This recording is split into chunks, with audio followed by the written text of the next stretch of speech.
I just wanted to say that I've been listening to you for a few years now, and when you talk about the illusion of racism and how it's just a divisive tool that the media uses, and it's just good and evil. Yes. And that's what we got to focus on. It really has changed my life. My perspective is totally different now. I'm more calm, I'm more peaceful. You know, when you talk about forgiving your mother and letting go of that hate, and it just transforms you. So I just want to thank you for that and let you know that, you really are doing God's work by waking people up with this message. Amazing, Aaron. Thank you, man. I appreciate it.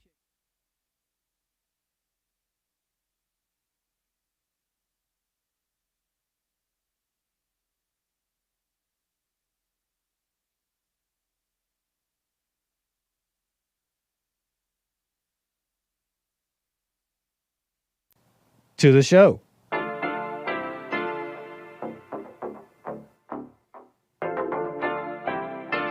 Isn't Nick a Mexican? Colombian. He calls himself American.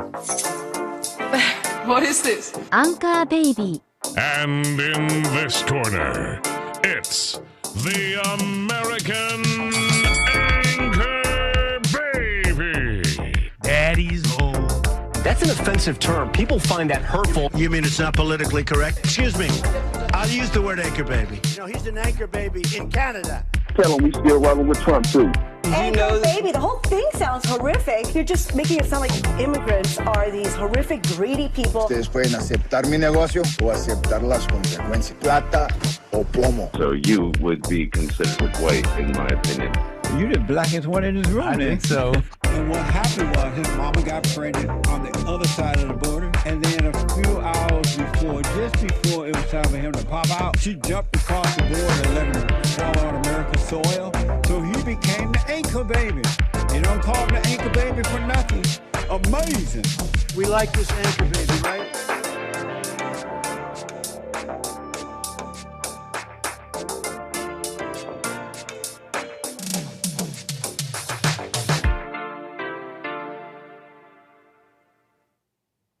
Hello, I'm the American Anchor Baby, and this is my show. Thanks for tuning in, folks, on this fine Monday. It's a pleasure to be back on this fine Monday, to be back with you today. Okay, we got a bit of a show for you, so let's get into it. Thanks for tuning in on this fine Monday. What can I say? See my viewers coming in here on YouTube, over here on rumble.com/American Anchor Baby, and of course on punchy.tv/Anchor Baby. We'll get to everybody. I see callers on hold, and I appreciate that. That's 888-775-3773. What else can I say? Appreciate it. How was your weekend? Welcoming all my folks here. You're tuning in here on YouTube. I see you. You're coming in with the best of attitude and decorum because we're attempting to live in a civilized society. Are these the things that someone says when we're not living in a civilized society? Are we verbalizing the things that are not happening, that are not true? Is it a desperation move? Maybe. But I need you to come in with some decorum. That means click the like button. Don't be rude. Say hello. Show a little bit of civility as the world devolves around you. Be an example. Thank you for coming in. Appreciate it. And, of course, my callers. Okay, thanks again. I already mentioned it, but let me throw it up on the screen. That's 888-775-3773. If you got something on your mind, something you want to talk about. What else can I say? Welcome, Mr. Pink, Kevin, Rex, and Sensation. Don't know how to say that one, but that's a new one. Thank you, Alias. How you doing? Slot's old saucy buddy over on Rumble. All right, so what can I say? I mean, I'm here stuck on the Charlie Kirk funeral thing, and we'll get to that. We'll get to all that, of course.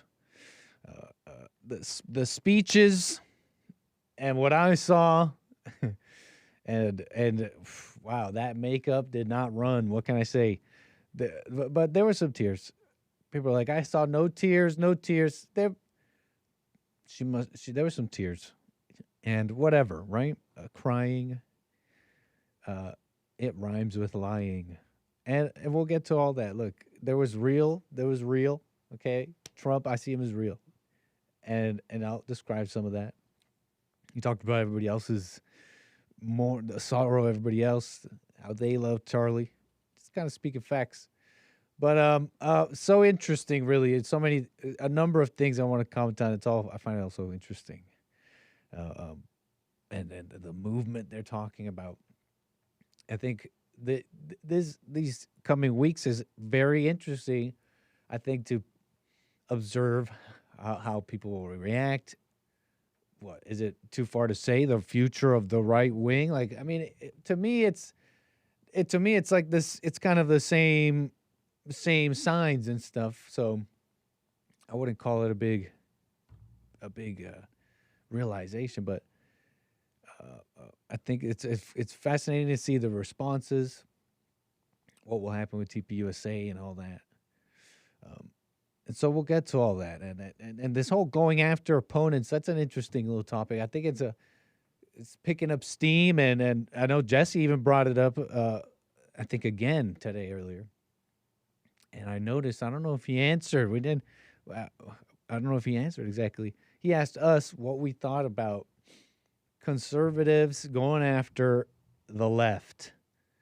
And I think he kind of mentioned the workplace, but I forget the details he was on. And I forget if he responded, but it's an interesting topic that he's maybe mulling over. And I know I brought it up a little bit on the show. Got a couple of examples. Maybe we could talk about it. But we'll get to it. Look, we got clips to play. Look at Jasmine Crockett's going nuts. It's like Jasmine Crockett, thank you.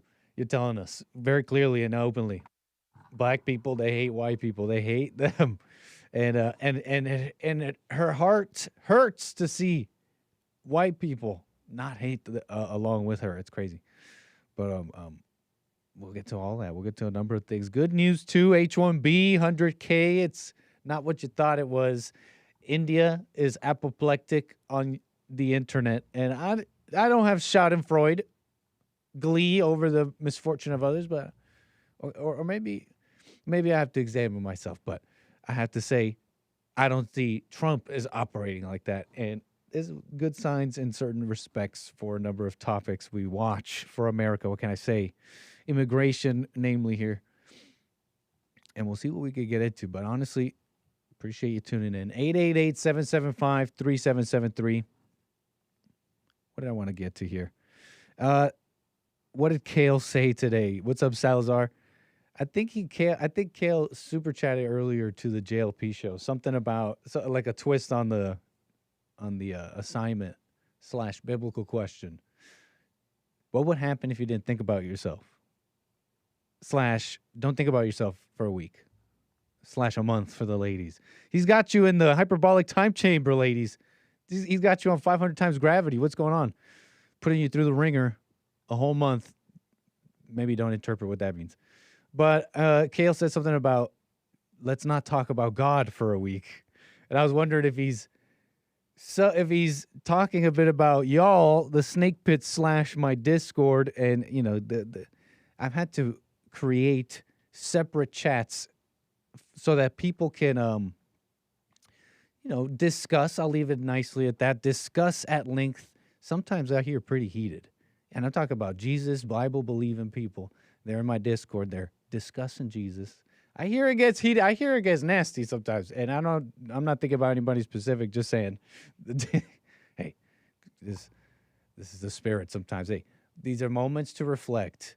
How are we Christians? What does that mean, right? It's not a judgment. But that being said, look at the Christians. I hear they're fighting, but Kale said, don't speak about God for a week. I don't know. Maybe that's interesting. I don't know. I'll let you kind of, whatever that means to you. But thanks for being there. What's up, Salazar? Thank you, everybody. Okay, what's up, Kevin? How you doing, sir? Mods in the chat. Thanks for showing some presence in the chat, keeping the order. A chilling effect. Right on, Karmic. How you doing, sir? Appreciate it. Thanks for noticing. Okay, so anyways, how do we want to operate here? I want to... I was looking at the funerals and all that. Charlie, and it's definitely the topic, so I might as well dive in. Here. And so I guess this was Sunday. I watched it, but not live. I don't think. I just been watching this this thing from Fox, and they've had it here. The whole thing, right? They had the whole stream, like from the beginning, showing the come up and the music and all that. And I saw pretty much all of it, pretty much. I'm lying. I'm forgetting about skipping absolutely like all the politicians and all that. But I saw Marco Rubio and the JD a little bit and whatever, they said what they said. We'll get to that. We'll get to my view of it from how it started and it went on. But about something on the realer side, I mean, the President Trump and his commentary, and I'm sure you've seen a bit of it already. And I'm not going to play actually all this.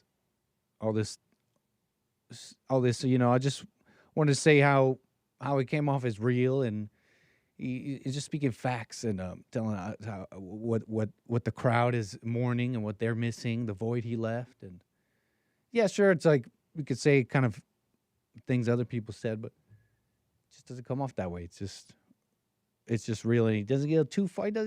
I noticed it doesn't go further than he needs to, make bigger claims than he needs to, besides Charlie being great, etc. And how sad the people are, and how sad they are for this event, and how terrible it is. Okay, and it shouldn't have happened. So, but he describes Charlie a bit, and his career, like being 18 and getting into all this, and he describes a little moment about Chicago. Right, Charlie told me he wanted me to clean up Chicago, and. So that was a moment. He's like, I'm going to do it, right? Cheering. I'm thinking at that moment, it's like it fits Trump in his, when there's action needed to be talked about and like done, that's the moment. He knows the moment. And I also highlight that. And I will play, in fact, the moment everyone's watching, right? I'm sorry, Erica. Right? He says, I'm sorry, Erica, right? Because he says, he was speaking about Charlie. It's funny, he says, I'm sorry, Erica. But he's speaking about Charlie. And about, him wanting to speak to people. Did he even say loving his enemies or his opponents or something? What exactly? I have it. Saying I'm not here to fight them. I want to know them and love them, and I want to reach them and try and lead them into a great way of life in our country. In that private moment on his dying day, we find everything we need to know about who Charlie Kirk truly was. He was a missionary with a noble spirit and a great, great purpose. He did not hate his opponents. He wanted the best for them. That's where I disagreed with Charlie. I hate my opponent. And I don't want the best for them. I'm sorry. I am sorry, Erica. But now Erica can talk to me and the whole group, and maybe they can convince me that that's not right, but I can't stand my opponent. I'm sorry, Erica. I find that so funny. I find that interesting, speaking about Chicago action and just the kind of guy he is, and I'm sure supportive of Erica, and whatever Charlie's wishes were, I heard, and whatever it is, and supportive and wanting the best for Turning Point, making it greater, bigger than ever. Just the kind of guy he is, and I find it an interesting counterpoint, if whether intentional or not, to Erica. It's just moments really before Trump, she was speaking. Forgiveness. She said that was the height of this speech. Many reach out to me, telling me that was amazing. They really loved that. She forgave this young man, right? She calls him a young man. It's right after speaking about how Charlie wanted to save young men. And so that's interesting to me. I pinned that moment, but right, her saying she knows that Charlie wanted to save young men. I I wonder how she sees herself. Does she see herself as saving young men, wanting to, having the responsibility or purpose to do so? Things I'd love to ask her. But where was I? You know, I found it as either whether intentional or not counterpoint to although I know it was forgiveness, but this, and on top of some other comments I heard about her not wanting the death penalty on this guy. You know, it's like, I'm sorry, Erica. And that's just kind of like one part of it that I took. Another part is like this lighthearted guy. Like, you just can't see him as this hateful person. I can hear him say, I hate my enemies, but I'll never think. I haven't seen it. I haven't seen it. Show it to me. I just haven't seen it. Someone who would say that and actually go after people in this wrong way, like the people he talks about, I must say. I just don't see him doing it. And so I see it also as like this this almost lighthearted, I'm not as good as you. You know, you guys are really these real Christians. You guys know the Bible. You guys can quote the verses. He didn't say any of this. And I'm just, you know, that's where I disagree with you, Charlie. You know, Eric, I'm sorry, Eric. I'll get there. You know, that kind of thing. That's the kind of, it's just vibes, you know. But one thing I'll tell you, I don't take it at all as hateful and legalistic. Like, it would be unfair for me to do that, because I've watched him speak at length about the country, what he thinks, etc. It would be quite unfair. Let's start there. For me to get hung up on a word, show no love. Now, let's say I just didn't listen to him. I didn't know, and he says a word. I can have a question. Be like, what do you mean? What do you mean, Pam Bondi, by hate speech? What do you mean? What do you? She's going around saying hate speech. What do you mean? But when Trump says that, right? I've heard him speak at length. And so it's like, if I'm going to get hung up on a word, it's like either I don't believe, either I'm not an individual, I can't think for myself, and it's like the next thing that comes and blows me which way the wind blows, I'm gone. Or what? What's going on here? I've heard him at length, so I can't just accuse him in this court over this one word. Look at all this plethora of evidence. You understand of the man that we've seen. So to hold him to that, right? And it's like, and then some, it's like they're getting all bond about it. Like, he doesn't come to bond, although it'd be nice. I think he'd like it. Where was I with that? It's just, that was interesting to me. Charging him with that. How shallow can you be? How little work have you done in understanding yourself to be so shallow, to like charge him on that rage? That's not what. Let me turn the page. That's, you're not supposed to say that. You're not supposed to say that word. I hate my enemies. So don't get hung up on words. That's one thing there. And I'll get to calls. Thank you so much for the patience. 888-775-3773. I do want to go through this a bit. You know, I found it interesting. How do I describe this? Because, you know, you see they're looking at Erica. They're looking at Erica Kirk.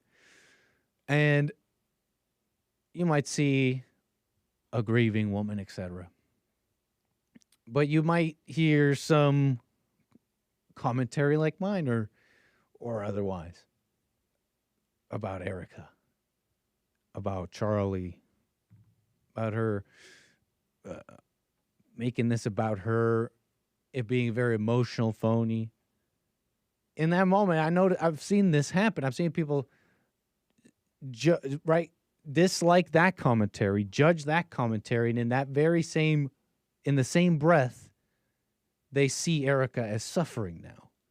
And it's so weird to see it, because it's like, for them to see Erica as suffering, they had to judge this person saying stuff about Erica in the wrong, right? They had to judge them and think, well, this person is judging Erica. I mean, they're wrong for that.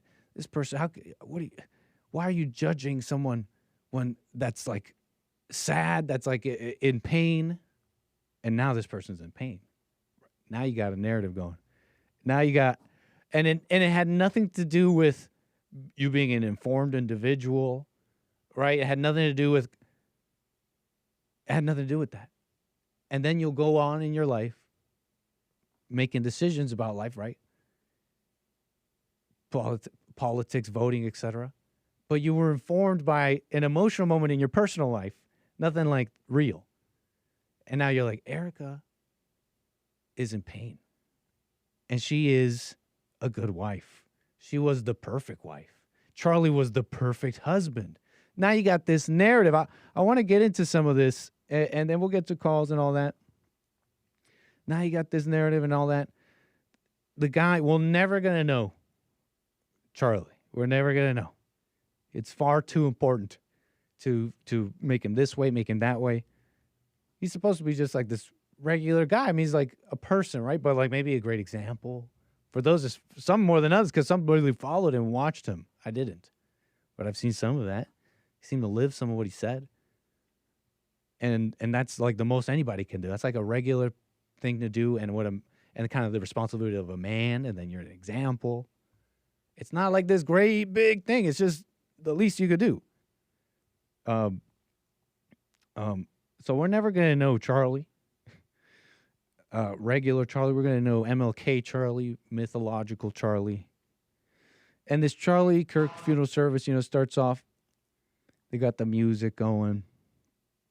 They got this pastor. He says that he's Charlie's pastor. And he's like, oh, it seems like a nice guy. I mean, seems to have said something nice. I like the people who like offered some, like, because they knew him and actually talked to him and met him. At least they offered some personal moments with him. And that was interesting.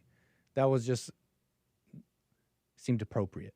It seemed the appropriate thing to hear. It seemed like the appropriate thing to say. But they're saying, what was it? It started with the pastor.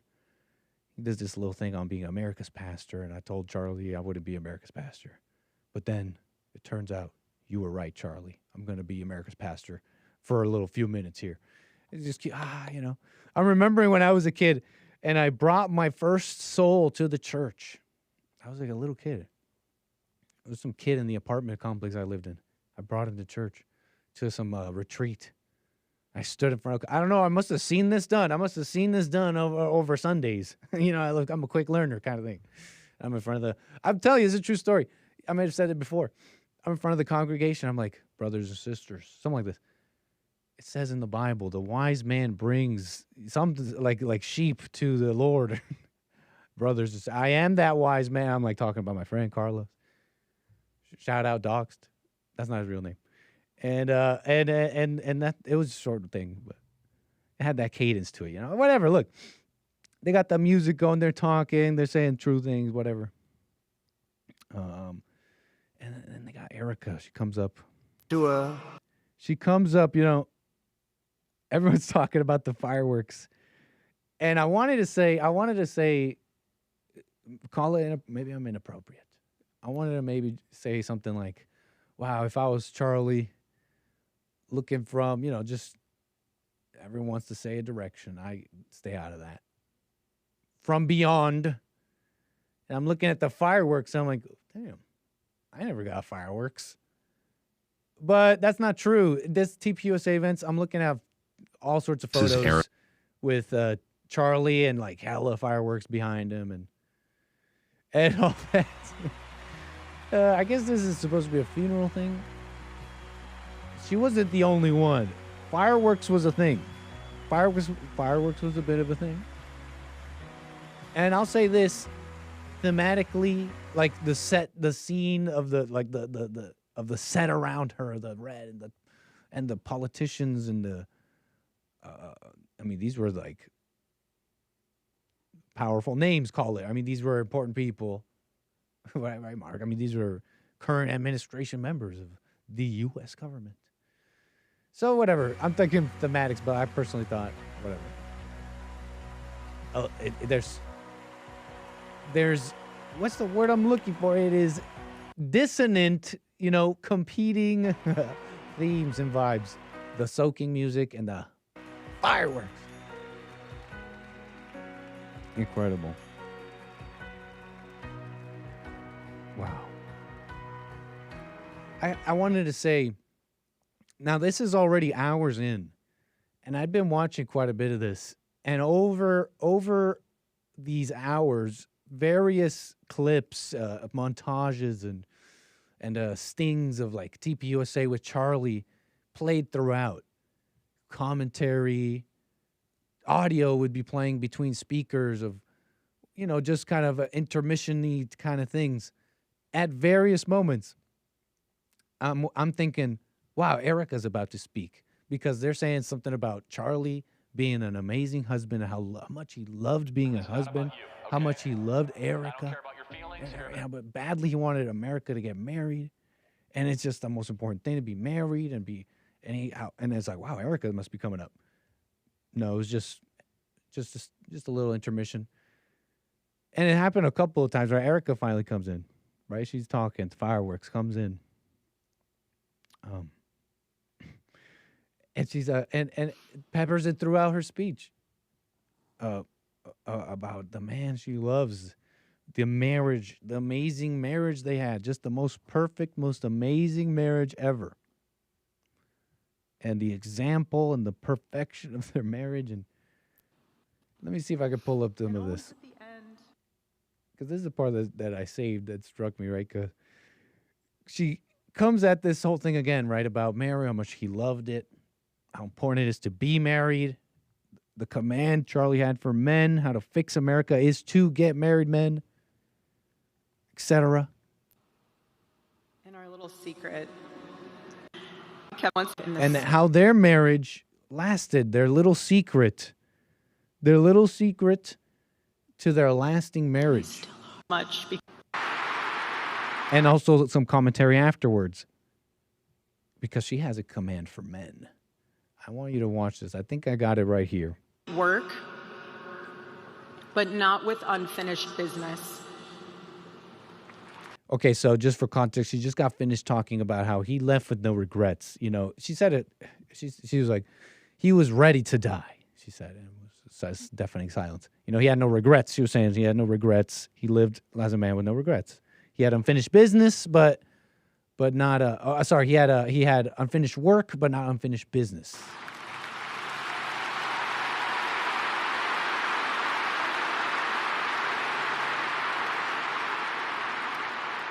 But I will miss him. I will miss him so much because our marriage and our family were beautiful. And they still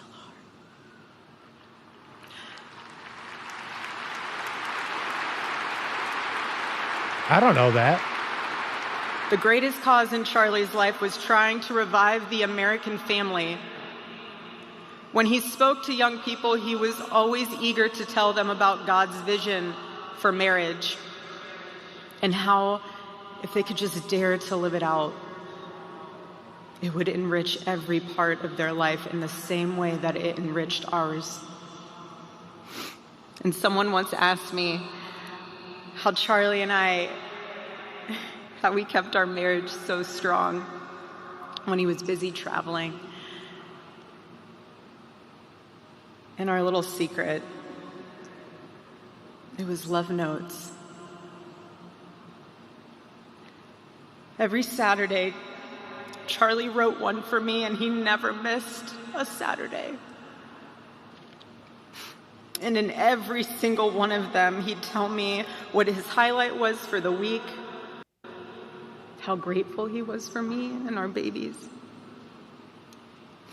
And always at the end, he would always end it with asking the most beautiful question. He'd always end it by asking, "Please let me know how I can better serve you as a husband." Charlie perfectly understood. How's that? Is that gonna get annoying, ladies? I think that might get annoying. And yeah, it might get annoying. And she's not going to know that. What a stress. It should be annoying. Why put that stress on her?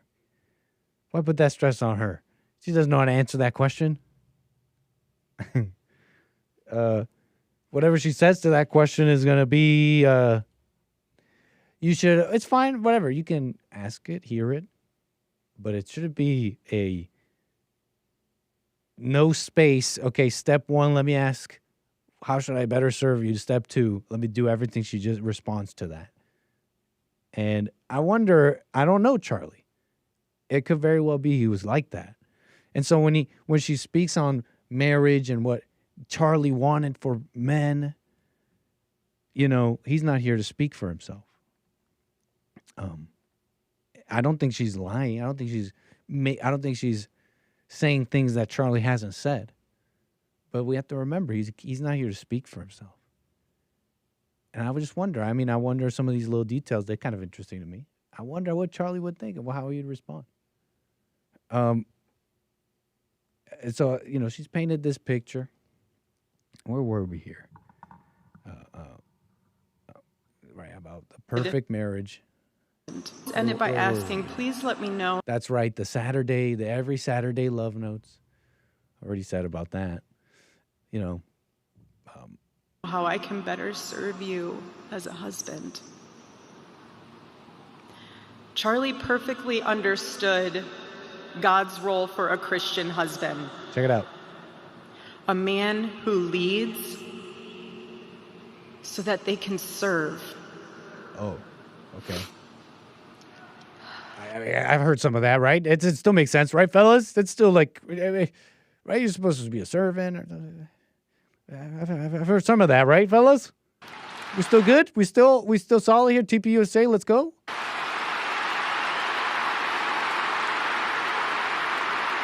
Okay, better serve. Yeah, right, serve God. Like, yeah, to the all truth. The men we get it. Watching around the world, accept Charlie's challenge and embrace true manhood.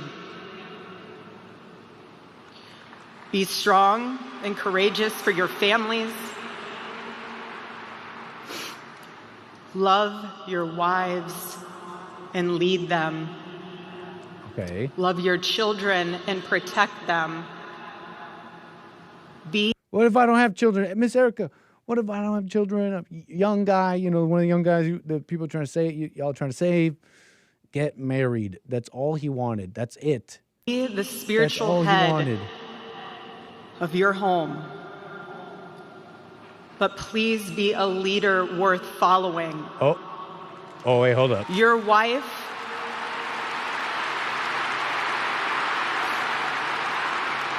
close up on the ladies. Let's get a close up on the ladies and the guy.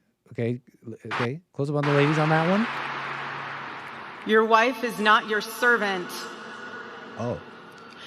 Your wife is not your employee. Your wife is not your slave.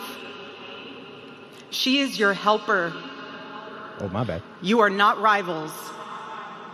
You are one flesh working together for the glory of God. Oh, my bad, Derek. Sorry, ladies. I'm like in the crowd, right? Oh, I didn't know it was about me. I thought it was about Charlie. Yeah, sorry, ladies. No. Shout out, Erica. Woo, yeah. This is me in the crowd, right? This is me in the crowd right now. I don't know. I'm like all sheepish like this. I'm like, I didn't know it was about me. I thought it was about Charlie. That's why I came here. My bad. Shout out, Erica. Right? Be worth following. Be better, men. Be worth following. Okay? He's not your servant, not your employee. You know how you men are. I was Charlie's confidant. And this is where she expresses how, you want Charlie, you want Charlie's mind, you want Charlie's thoughts, you want Charlie, you got Charlie. I'm Charlie. I was his vault. His vault. His closest and most trusted advisor, his best friend. I poured into him and loved him so deeply, empowered him, because his love for me drove me to be a better wife. Every day he honored me, and I prayed that I could be the wife that God needed me to be for my husband. Women, I have a challenge for you too. Be virtuous. That's nice. Our strength is found in God's design for our role. We are the guardians. Ah. We are the encouragers. We are the preservers. Guard your heart. That's Everything nice. you do flows from it. That's a nice And if you're a commentary mother, for the lady, please right? Is it a little one-sided? recognize that is the single most important ministry you have. What's this ministry word? Okay, so that was pretty much on that. Where was it? She said something about I never ever stood in his way. Where was it? Because It Charlie doesn't matter. traveled a lot. We tried to travel with him where we could. Oh man, it doesn't matter. But basically, because I want to get to calls. She was talking about how she never stood in his way, and I guess to make this point final again or whatever, lay it to rest. Simply, the characterization of the marriage, I mean, in itself, holds a credibility in her speech to what she's saying. Not a credibility I believe in, but that's the attempt here. That's how I gather it. You know, she's the characterization of her perfect marriage of this man who's now dead, who can't speak for himself, is supposed to be this credibility. And I don't buy it. Look, I don't buy it. She doesn't need to be there. Okay, she can own it, have a part in it, be set up, and her family and her and the grandchildren be set up financially forever. There's a right way to carry Charlie and be set up by what Charlie built up and all that. There's a right way to do it, to operate here. But this suffering and crying and lying and political fanfare and TPUSA, make sure you sign up. It's so sick to me. Is it just me? Is it just me? And then of course the lies that get said about it. I mean, we are accepting these. This is the right wing. This is the what? Are these the signs of the future of the right wing? Think about it. It's things that carry a different currency than policy and stuff. It's the things we accept, like a woman's tears, as just fact, or her saying, "I don't want that man's blood on my ledger," talking about the death penalty and this Tyler Robinson individual who killed her husband. I mean, she's saying, "I don't want that man's blood on my ledger." So consider the right wing just accepting these words because a woman said the right thing. She cried. But think about the lie. The blood wouldn't be on her hands. What is this insanity? Why is she even saying such a thing? And we're just going to accept that? It wouldn't be on her hands. She wouldn't be killing anybody. That's such a lie from the outset, and it's said from hell, from emotion. The very same weakening hell emotion that really sets people up to fail and find themselves in the very same criminal mindset that the lack of authority allowed to flourish. And now when you want to deal with it, mama wants to protect it. No blood on her ledger. What a silly woman thing to say. And we can't. Now she's the CEO of TPUSA, right? Someone's got to question that. I mean, that just doesn't make sense, folks. It's silliness. It's absolute silliness. But what can I say? I got some callers, lovely callers. I want to get to you. Any final links here to wrap this up? Blood on her ledger. They're calling it a Nazi rally. And I'm a little surprised. I mean, Destiny, I thought he was, and I really don't know. When he said about that guy who was shot behind Trump, right? Because he turned his head and wasn't killed in an amazing moment, we all know. But behind him, I believe a father, a man died.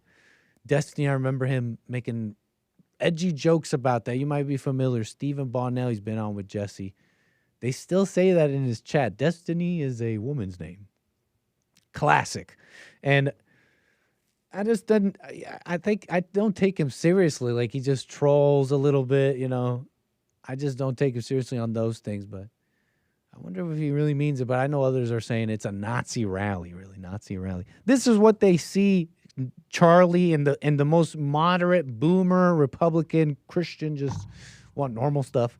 They see him as a Nazi. And some, I'm not saying destiny, not for them, Nazis are deserving of the worst. I mean, you see them out there. This left-wing insanity, man, is out there. I know the derangement goes around. I know the spirit is the same on both sides, and it really is part of the same story, the same coin, but you can, I think, accurately describe things. And there's like just an outward vicious anger in the left. And I mean, they've taken on, right, they're friends with some of the most vicious shock troops. I don't know what you want to call them if that puts the power dynamic in the wrong way. But I'm talking about blacks, Jews, whatever, women. You know, it's like they're vicious. It's like, yeah, call that the left then. And who makes up the left, right? It's not just a political amorphous thing. It's made up of people. And those people we've described on this show and others, the viciousness of these people. We'll get to that. Jasmine Crockett. But, Nazi rally. And then they'll laugh. And make jokes, right, when they're murdered in this way. And for me, it stops being this political thing. And it becomes a very easy kind of societal moment of, okay, we've had this fight over years, and it's Christian, and it's left and right, and it's Obama and Trump. Okay, let's slow down. Okay with murder and political assassination or not? How about that? Have that a divider. And for me, because that's kind of how I'm seeing things in this respect. Okay, let's get to calls. It's just I want to get through this fast. Is this subliminal messaging from the media? You know, looking at the crowd, there's just views. Explore a view of the arena, and it's an article about this, the memorial, funeral, or whatever for Kirk. They pick out Kerry Lake, Matt Walsh, Kash Patel, Robert F. Kennedy, Alexis Wilkins, Doug Burgum. They have like a circle around their heads. It's like targeted. We got them picked out of the crowd. Is this the Titan submarine all over again? You know, subliminal. You know, we just like violence. You just like it. You just like, lizard brain. You're just activated by it. Oh my gosh, assassination. Oh my gosh. Or is that just Twitter trying to add that characterization a bunch? And I kind of liked it. Because of my Titan submarine commentary. Rather obvious subliminal assassination schmorn from a major paper, says this individual. Anyways. WTF, man. Charlie wants you to register to vote. And they're carrying the cross. It's a movement, guys. It's a movement. Now it's a movement. Finally, it's a movement. He's worked his whole life. But you know what? Now it's finally a movement. And I understand the factual basis of that. I mean, I get it. When someone dies, it's a moment. But that's all I see, a moment. But whatever. Look, 888-775-3773. I want to get to my callers who've been very patient. C-Sal, Texas. You're on the air. Hey, thank you for taking my call. ¿Cómo estás, Nico? All is well. What's up, C-Sal? Doing well. It was so sad for me to see how at the memorial, how brainwashed Christian women have made Christian men. It was wild. I bless Erica Kirk. I wish her well. But what she said, some of the things she said were completely anti-biblical.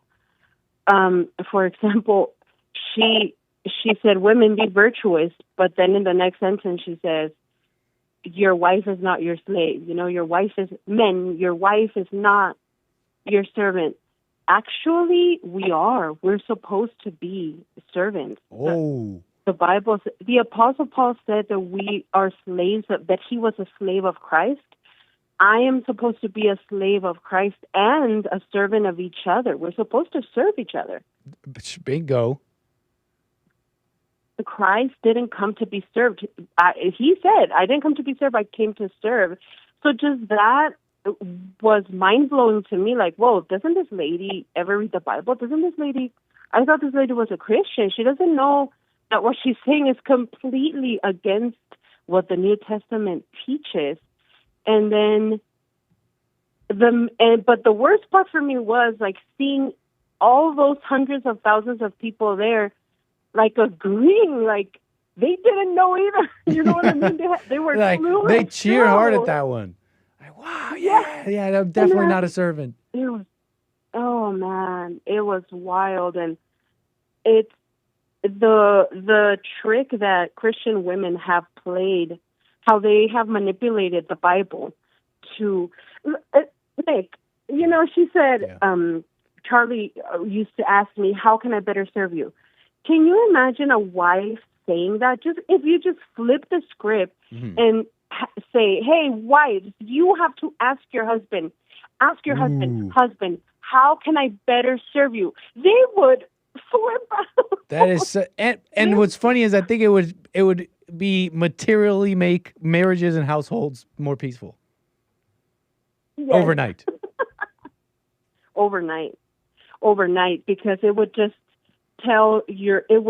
you would be telling your husband, well, the New Testament says the only thing that the New Testament orders women to do is to love. The only thing that the New Testament tells women to do is love your husbands. Wives, you love your husbands and love your children. That's it.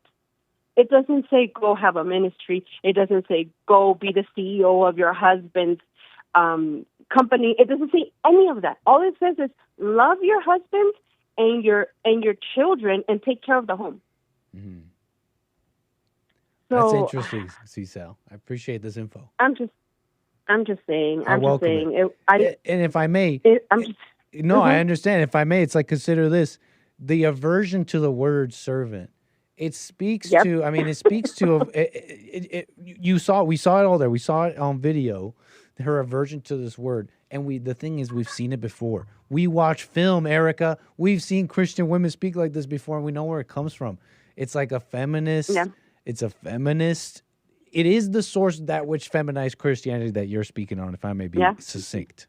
I'm attempting to be succinct. Evil. It's super evil. It's super evil, and it's sad that the Christians don't see it. And obviously, you know, people don't want to hear this right now because Charlie Kirk just died and stuff. Right. But, But anyway, I just have that in my mind, and I hope that God opens our eyes and that people start reading the Bible to know, like, the things these Christian women say is completely anti-biblical. Interesting. What can I say, C-Sal? Anything else you want to comment on? No, thank you. Thank you, Nick. Call me again. Okay. Very interesting. I mean, the aversion, you know, and it was like a command to the men. Suddenly, I thought this was about Charlie. No, it's about the men. And I get it. It was like, she's talking about marriage. She had a thing for the women. But it just wasn't the same. It just was not the same. She's coming at the men and what they were wrong for. But the women, it's like, just a little pointer for you ladies. Here's what you could do. Because, you know, like, your heart is, like, the most important thing ever, by the way. But, whatever was I? Where was I? I want to get to other callers. We got Robert, Kansas. How you doing, sir? You're on the air. Robert. Hello. How you doing, sir? On the air. Hey, came my call, man. Thanks, brother. Appreciate you. What was I going to talk about? Obama. Nice. Go ahead. Have you ever heard that his wife might not be his wife? You ever heard that? Oh, sorry. I was looking at something else, but I'm just cluing into what you just said. The wife not being the wife thing, Michelle Michael thing. Yeah, I don't care about that stuff. I've heard that enough times, but I don't. I think it's ridiculous. It's ridiculous, and it's not only ridiculous. You know, it's like, it breaks down this like it makes the people, people talking about that, and then they try and talk about like politics and Trump and the right wing or whatever, and sometimes they're closely related, but it really makes the whole thing stink. It makes the whole thing look looks crazy, right wing, if I may, but I don't really identify either way. So I think it's silly, this Michael Obama stuff. I mean, Candace went hardcore on Macron. I mean, don't tell me that you're all tied up with Candace and Macron and Michael Obama. Is that you, Robert? Mm-hmm. Hey, can you get me tied up with Kansas? Not Kansas, but Candace? No, I don't know. I don't know. I wouldn't do that even if I could. That would be race mixing. That's gay too, huh? I didn't even think you were saying about like that. I thought you just meant you wanted to talk to her, but no, definitely not that. I wouldn't even let you talk to her if I could. Tie me up with her, dude, like in a dark room. All right, on. I appreciate your question, Robert. Call me again. Hey, no, you're hanging up? All right. I thought you were done. Tell James I love him. Oops, that was... Hey, this is probably for the best. Hey, Derek, if you're hearing me, you see my question in the chat? It doesn't matter now. I guess I'll ask you. I'll ask you guys after the show.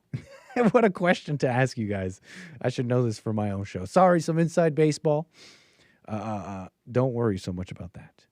888-775-3773. But where were we? Where were we?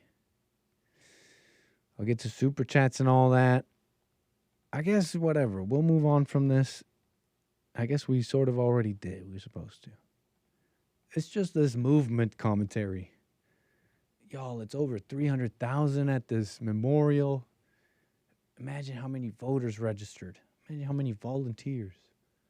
I don't know, maybe Charlie even wanted some of that. It's just this movement. It's all seems so phony. To use that word, to have to... I mean, wasn't he just living what he was saying, or at least attempting to? Nothing more than that. Movement. So TPUS. So, like, why was he holding events? Because he wanted to speak to people, right? He wanted to hear them out, debate, etc. TPUSA, right? And people gathered in a room. Even lots of people gathered in a room, liking online. Charlie Kirk is not like, that's not the change. That's not the change. That's not the movement. Why was he talking to people? Because he wanted to talk to people. Okay. I don't know. Is it about sincerity there? I don't know. Maybe that's what I'm speaking on. But look, going after your opponents. Interesting thing here. You've heard some of this. People doxing employees, people who are saying this or that about Charlie Kirk. I'd followed some of those. At times, it was individuals who really, it was who said basically pretty nasty stuff. It's essentially glee / approval of an American, right, being murdered. Call it a political assassination. And so that was like the worst I saw. At others, it was, edgy, to just disagreeing, etc. Should there be like a varied hand in punishing those people? Do they all deserve the same thing?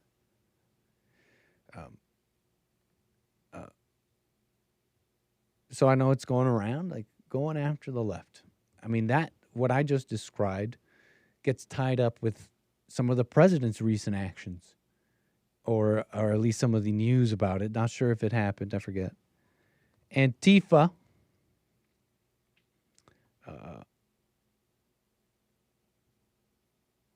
I don't know if it's like official, but I know that Trump is like targeting them, saying they're in a terrorist group. So, right, they're tying some of that with individuals doxing these employees. And yeah, I don't know if you could. Is that fair to make that kind of parallel? I don't know. It's just with Trump, you're essentially making things fair. I mean, the right wing, not even that right wing. I mean, Steven Crowder, I don't know if to this day, but Steven Crowder, who is, he's like a comedian and he speaks about conservatism and the free market. Nothing really racial or anything. I mean, maybe he's been pushed to extremes, and that's me like imagining what Steven Crowder could be talking about now. What am I even doing with that? I have not watched the show, but I'm telling you my impression of him, and I think many of you will agree. That's who they see as censorable. I mean, that's who was shadow banned. That was who was demonetized some years ago, which included a bunch of other people. So, if it was something like, okay, let's really open up free speech, let's really expand, like let's really be about it, I guess that'd be a different conversation. But this is what's happening right now. That's what's the right wing. That's what it's moderately right wing is like censored. So I call it, for whatever it may mean, whatever effect it may have besides policy, because if you just designate them as a terrorist organization, does that change stuff on social media? Well, call it a chilling effect, call it other things, but I see it as I see it as fair. I see it as fair. When you're an individual, mad about Charlie Kirk, right, and it's like, I got to go after the left. They go after the right. What did this person, this employee that you're calling up, their employer, what did they do to you?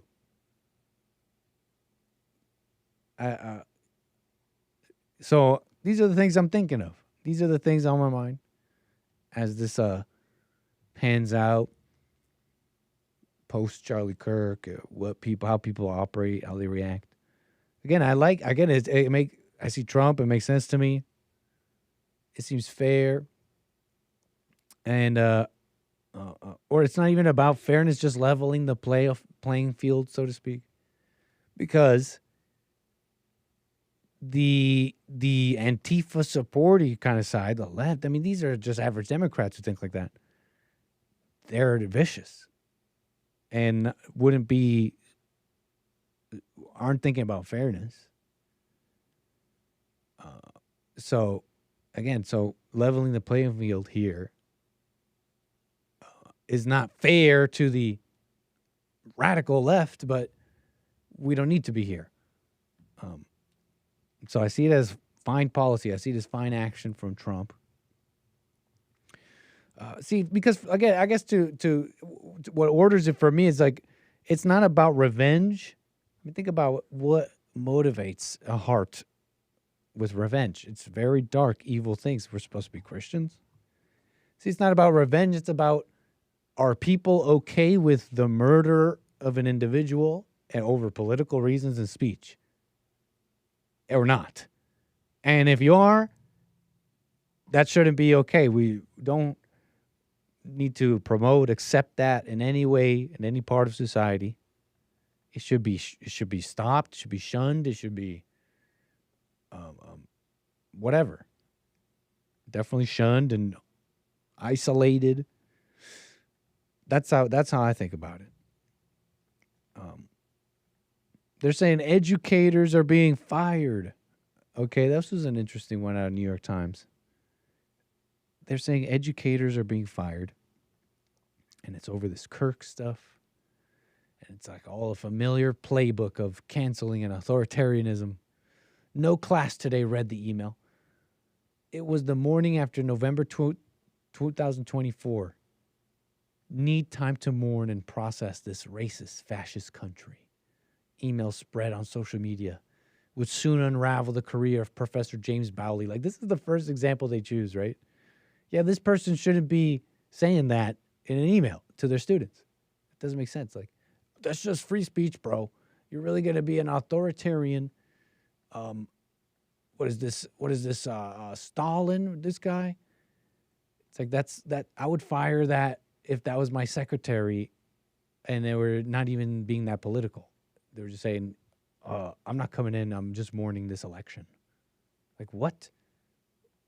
Come into my office. And we're going to speak right now about your employment, right? That's the first thing you're thinking, right? Sent it to 3 students. This Professor James Bowley sent this email to 3. This person only had 3 students on his abortion and religions class. What is going on in America? Is this the schools? I know it's not all like that. I know what I'm saying here is there are maybe some dumb professors, but to totally shun education here, maybe it's your path, right? It depends, right? Like you're like a really smart guy or something, or just like I don't know, elite capital they call it. But this person had 3 students in his abortion and religions class. You know, who the heck is this guy? I almost want to look. I'm tempted to Google Professor James. Am I even going to get him? Oh, it's the guy in the picture. This is the prof. Look at him. Robin Williams looking at look. Whatever. Professor Bowley. He sent this out and it didn't go too well for him. Okay. Administration was like, okay, you got to leave the campus. And whatever, stuff happened with him. They detail other stories. They detail at length here a couple of other people, so-called, right, being harmed by this environment, this having to comply to the administration, over the killing of Charlie Kirk here, right? University of Arkansas, University of Florida lost jobs and privileges over social media posts criticizing Kirk. But, you know, you got to wonder, what was the post? What were you saying? Because, again, it's not there. You see how they're saying it's like, oh, these are just your political enemies. You're just going after them because they didn't say enough glowing things about Kirk. They should have been on their knees praying like at their funeral. No, hold on. What did they say in the post? They're laughing in glee over the murder, right? The murder of a citizen over speech, political reasons. This person was not being violent. Having an open forum, this person was murdered. It's not about, oh, you're just trying to make it about MAGA. It's not the right color. It's not Republican. This is just political. No, this is wrong. And many, sure, there you saw the people gleeful online and all that, but there's also the people who are not happy with it. And they're pretty vocal too. They've become quite vocal about this. They're pretty vocal. And they're individuals and they are numbered. And for whatever you want to say of, oh, that's like them acting like the left, canceling, coming together in groups and trying to get someone fired or all that. As much as you want to, as much as that may be happening, where was I? These individuals are saying, where was I going with that? They're just saying things that are beyond. Oh yeah, you got the crowd. You got the crowds doing this organically. Okay, for whatever that may be, like the left or wrong. It seems to me like they're not happy about it. You understand? They see it as you've gone too far. You're saying that's, I'm not going to be okay with someone being murdered. I'm not going to support that. And so, you know what?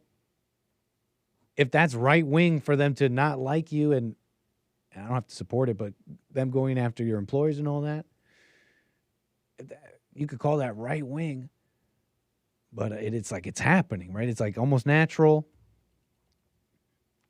So to say, oh, this is Trump getting Jimmy Kimmel fired, getting these students, their speech being clamped down and the teachers fired. It's a mischaracterization.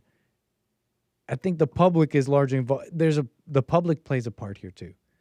And it's all I'm trying to say is that they're going to say too. And I think they're saying their say.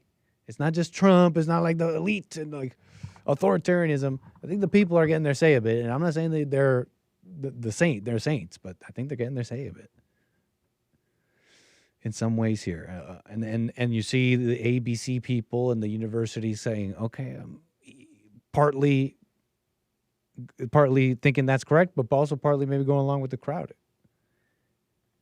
And they're loud enough, okay? And they're right, okay, in the sense that it's wrong to support murder.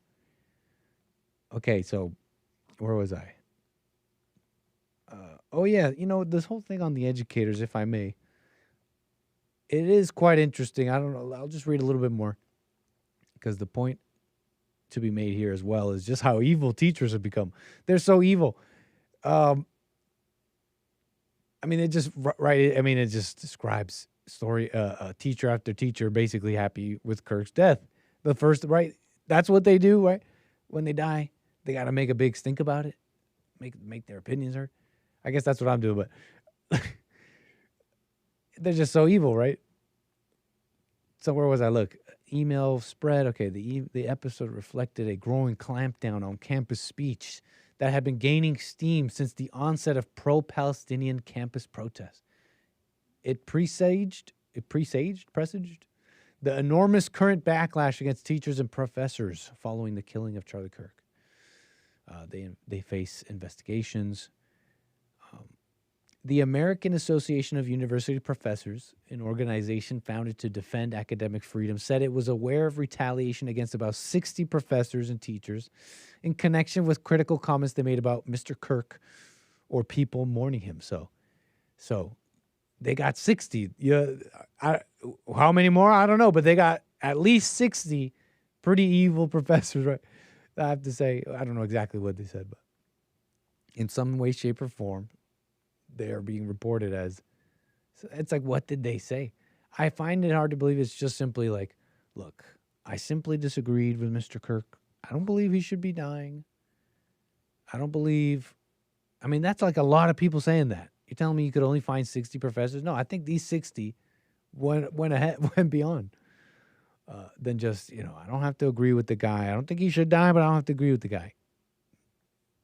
And it's apparently about people mourning him too. So,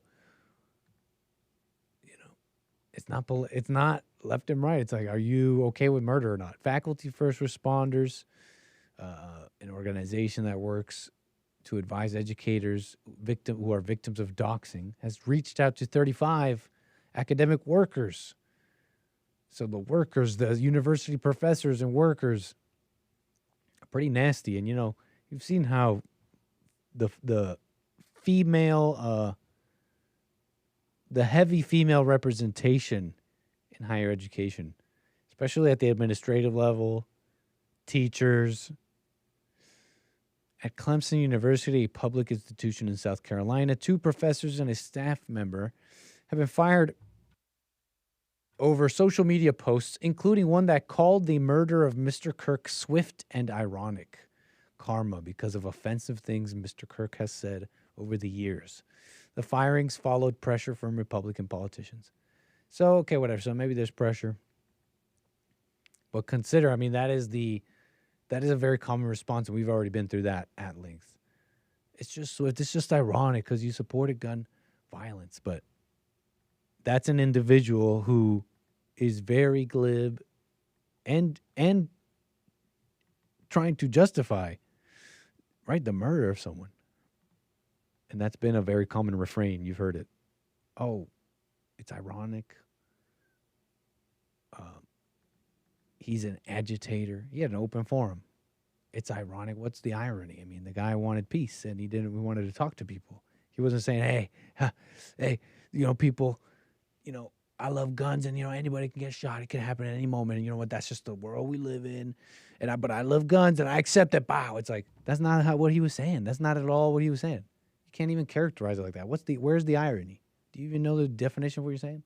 He wasn't around saying, you know what, I love guns, I support them, and, anybody, if you just die, you just die because guns exist, but I love them. Like, he just wasn't saying that. He wanted peace and order. Didn't want people to die. Where's the irony? You're showing how badly you want to justify someone dying in the murder. So,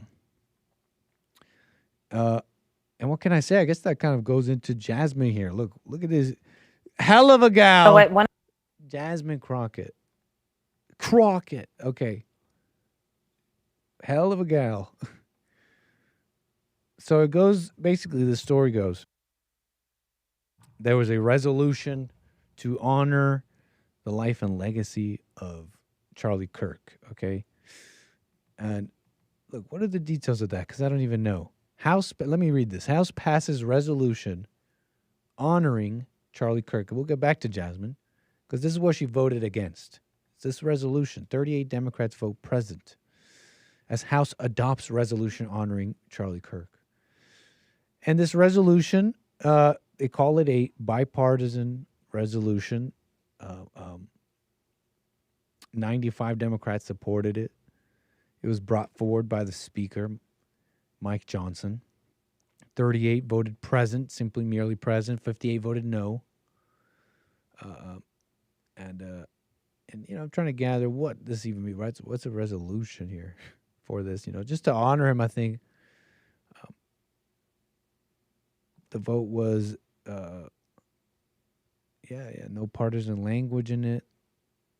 The partisan dispute over Kirk's legacy has sent shockwaves. The resolution, here it is, the resolution eulogizes Kirk, a close ally of Trump. It goes on to call Kirk's assassination a sobering reminder of the growing threat posed by political extremism and hatred in our country, saying leaders at every level must stand united in unequivocal condemnation of political violence. The resolution resolves that the House condemns Kirk's assassination and all forms of political violence, commends law enforcement and emergency personnel for efforts in finding Kirk's suspected shooter, and extends condolences to Kirk's widow, Erica Kirk, and his 2 children. So that's a little bit on the resolution itself.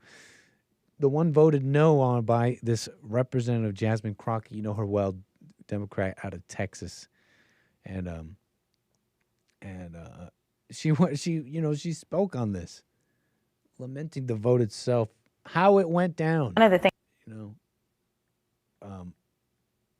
this Aaron McIntyre fellow here on X, commenting on this video before we watch it, I don't think we're hugging this one out.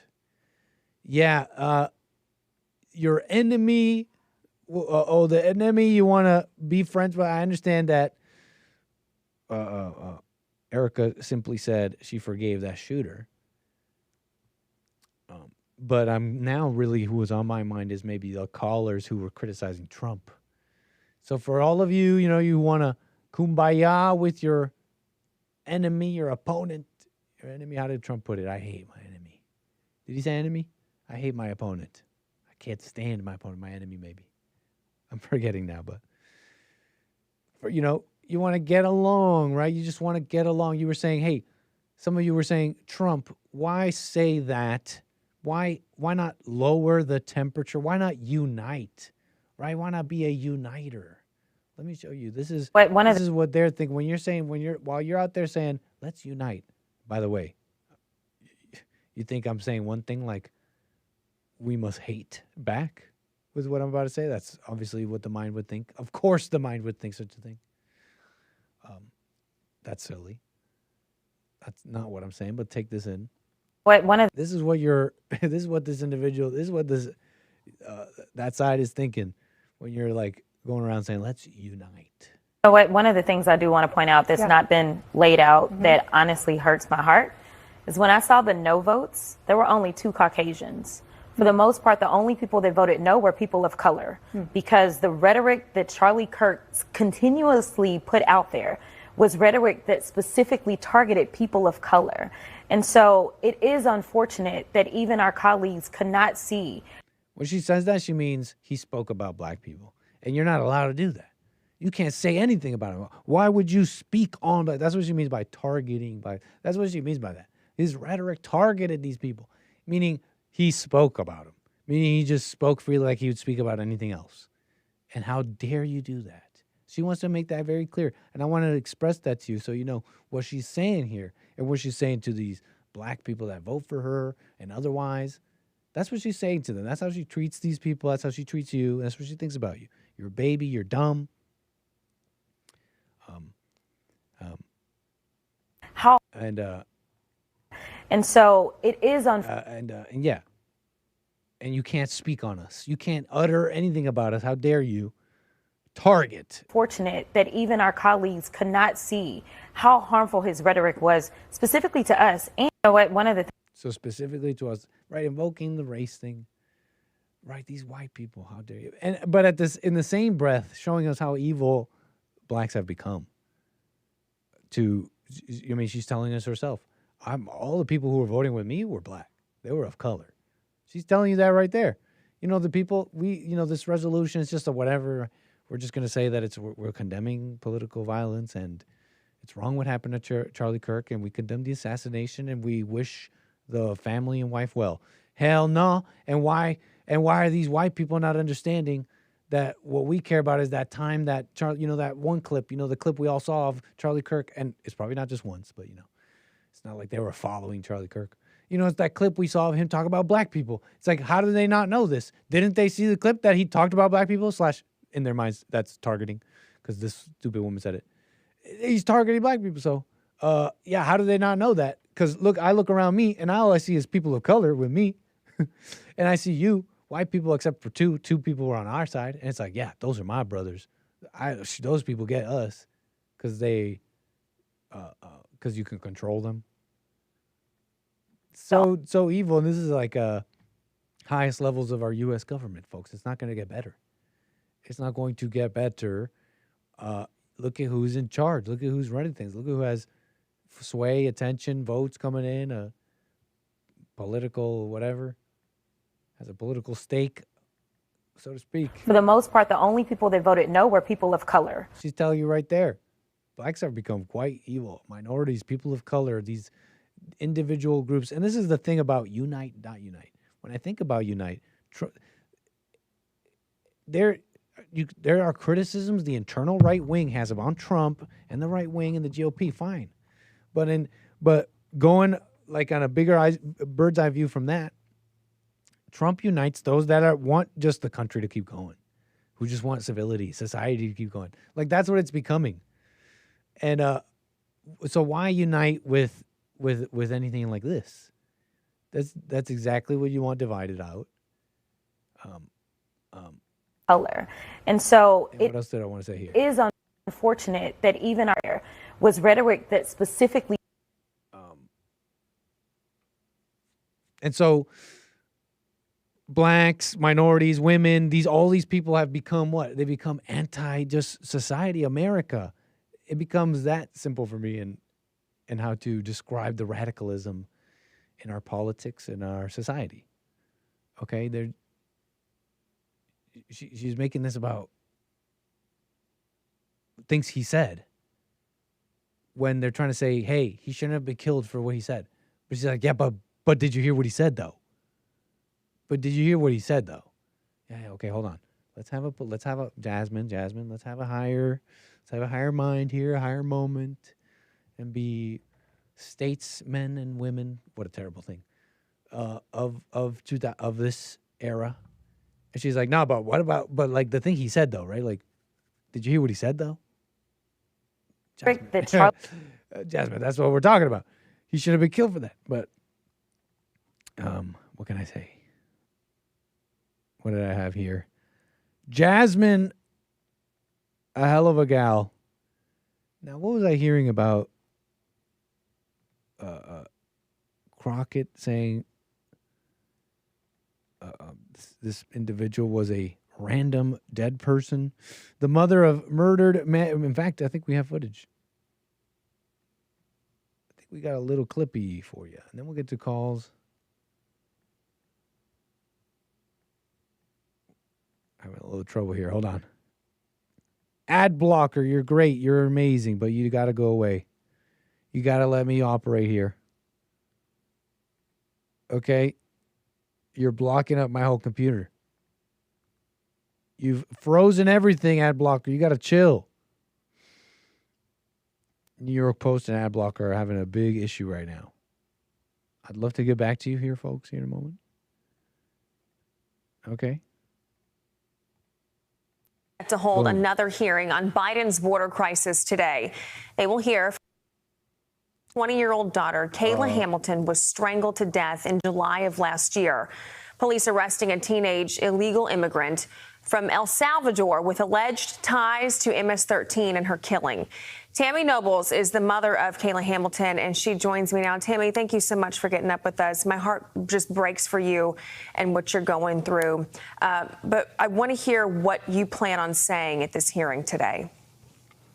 I am planning on reading my testimony, letting them know about Kayla, about her personality, and also about what happened to her on July 27th of 2022. And also what I am looking for. I am, looking for a more secured border and vetting and, vetting policies. Tammy, when you say you want So, yeah, they got some woman, they got some mother here, obviously, right? Tough stuff about her daughter, Kayla Hamilton. Apparently, killed in a terrible crime, having a sexual stuff here. Some El Salvador, they're calling him a teenager from El Salvador, identified as a MS-13 member. Imagine that. But this fits with Jasmine. Apparently, the story goes they're debating some bill over Kayla Hamilton, and the bill is going to do a little bit. I don't know how tough, but it's going to do some of maybe what she's saying here on dealing with the border. Guess who has a problem with that? Guess who comes in, given like political authority to gum up the whole process here? It's Jasmine Crockett. You think, well, what are you going to have a problem with the border here?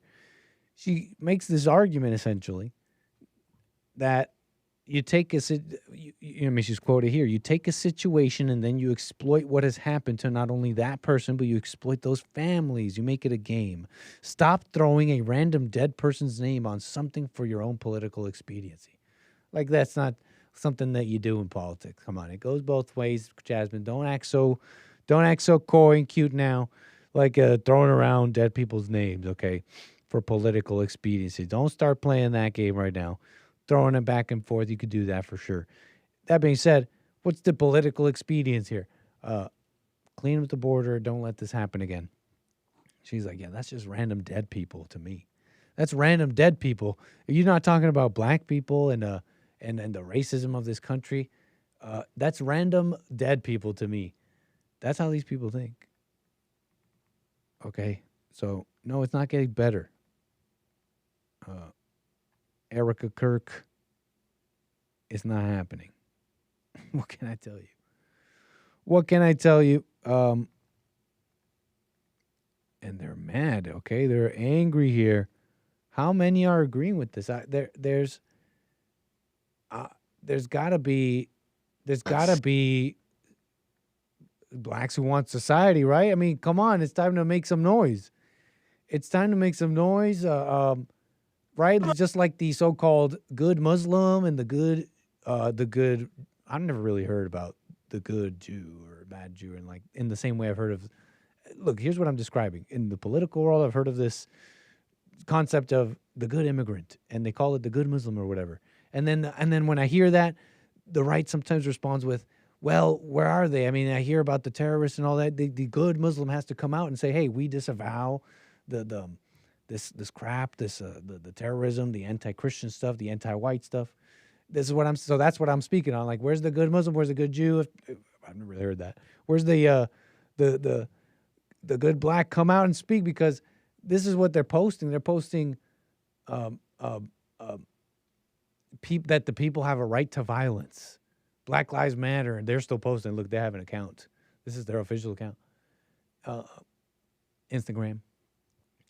They have a right to violence. This is the stuff I hear. This is stuff that goes around and then shared and justified and liked and all that.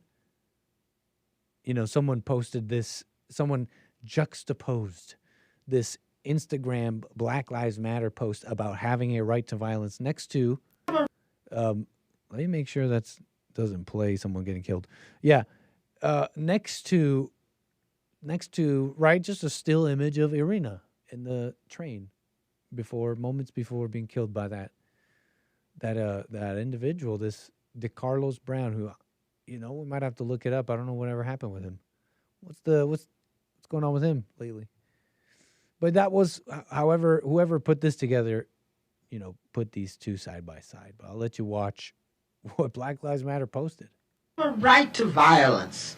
All oppressed people have a right to violence. And I'm going to tell you something. It's like the right to pee. You got to have the right place. You got to have the right time. You got to have the appropriate situation. And I'm absolutely convinced that this is it. I have a right to. What is this, folks? It's time. Wait. It's time to come and speak up or something, because it's like, otherwise, time to get away. Scott Adams style, like bye-bye, blacks, minorities. Like, they're coming out, they're saying, we have a right to violence. And if it's not, we have a right to violence, and like, yeah, he should have his guts on the street, like Hassan Piker was saying, then they're out saying, hey, you know what? Hey, oh, you know, you live by the gun, you die by the gun. You know, you support gun violence, you agitate, you know, you might get a bullet to the neck. You know, you know, just so neutral, so neutral, right, for their brothers, right? And I'm not saying they should be emotional. I just, in a society that's so commonly emotional and quick to be emotional about so many things, the sudden space and lack of emotion. Let me just be so quick, so neutral, so easy to be neutral. Over this, right? And so, right, if it's not like a avowal of violence, it's some of that, some of the other stuff I just described. So, that's Jasmine and a little bit of the folks there. Some of the folks, what can I say? I mean, is this another angle? Talk to black. Or is this something else? What was this one? What's this one, Jasmine? What are you saying now? What fresh hell is this? I talk to black folk all the time as somebody that's a child of a preacher. Listen, most black people are not Republicans simply because we just is like, y'all racist. I can't hang out with the KKK in them. That's really what it is. But when we think about who we are as black people and we think about where we come from, most black people have very conservative values, right? But the reality is that, like, we just can't side with, like, the neo-Nazis in them. We not dealing with y'all like that, right? Wait, what did she say here? Why did I save this? What did she say? She's saying, wait, we're willing to be the right wing? What is she saying here? Why did I save this? Jasmine Crockett, most black people are not Republicans simply because we just is like, y'all racist. I can hang out with the KKK and them. Okay. But what do you say? What, right? She's a Democrat. What is the play here? She's here on stage with Al Sharpton. I'm trying to make sense of this. Is she saying like, yeah, we will be Republican if you just don't be racist? What's the point of saying that?